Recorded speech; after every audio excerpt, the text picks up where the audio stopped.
the amplitude with respect to the frequency. So for that we will use frequency analysis or the Fourier analysis.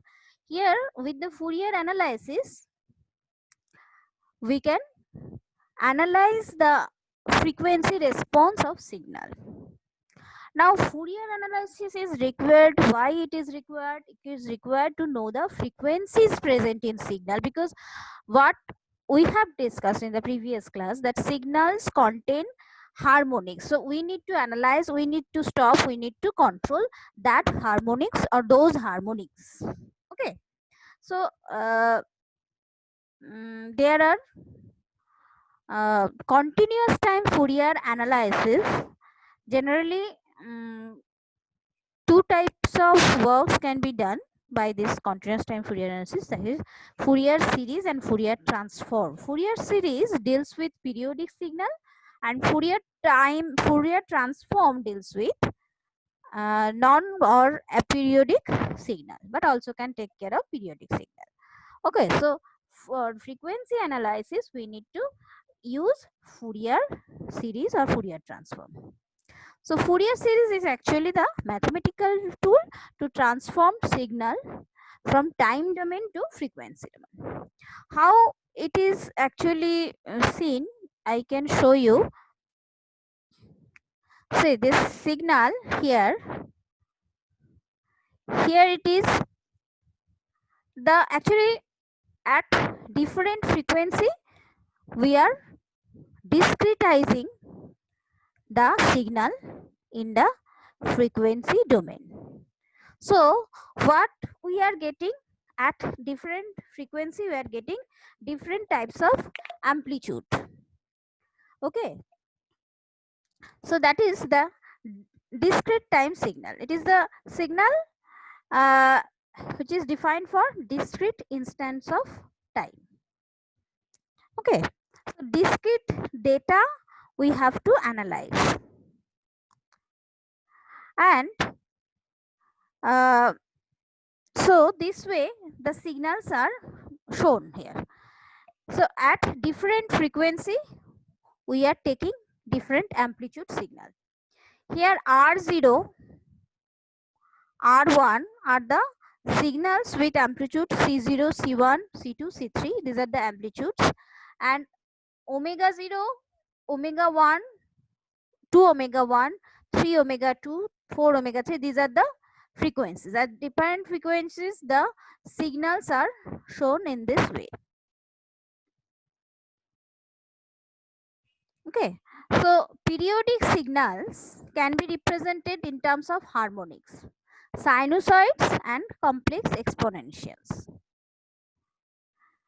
Now complex Fourier series can be derived. Complex, actually in our physical life all signals are real signals.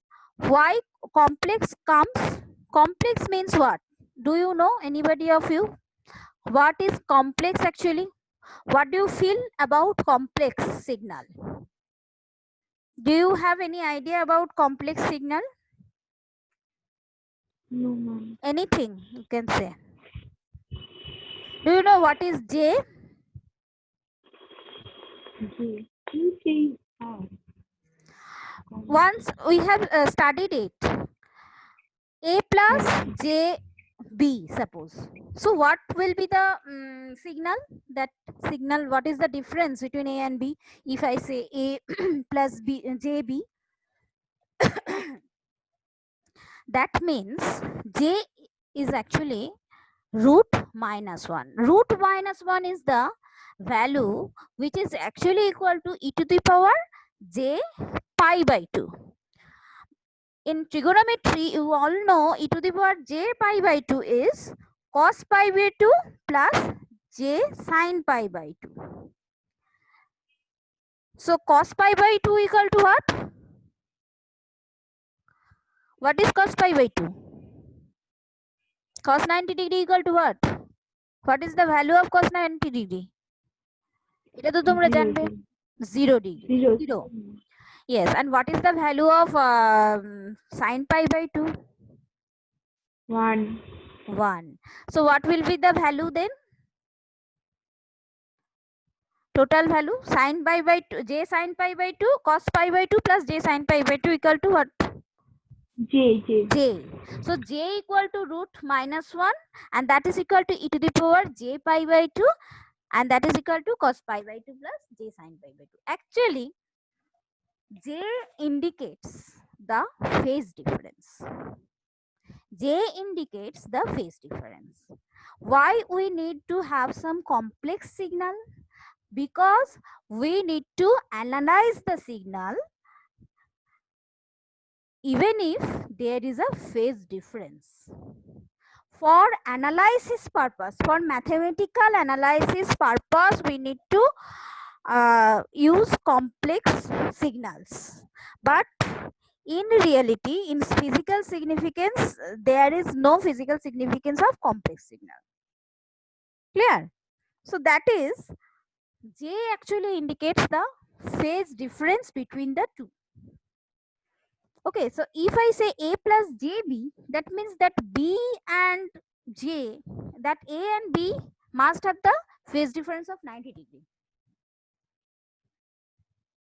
Is it clear?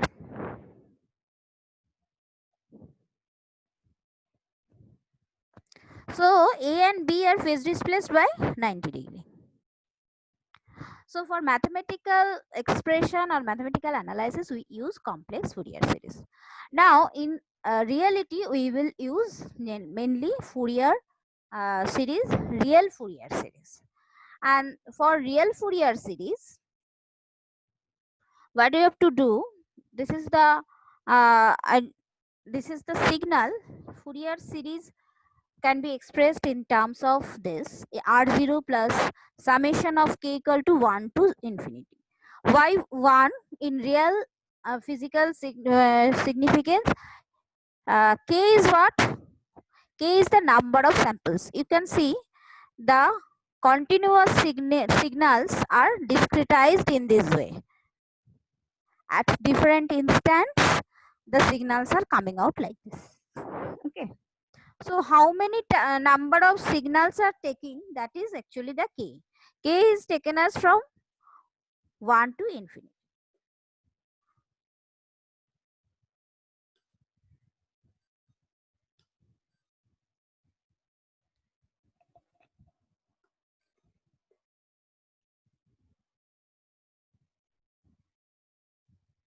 So 1 to infinity.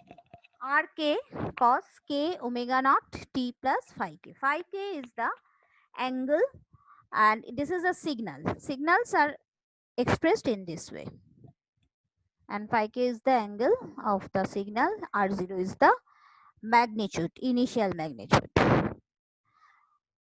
Now, the trigonometric form of the Fourier series is this. A0 summation of n equal to 1 to infinity n cos n omega naught t. N is the number of samples. Bn sin n omega t, n is the number of samples. A0 here, it is the DC component. And A0 plus summation of n equal to 1 to infinity n cos n omega t is the event component, and this, that is the one signal is there, ft,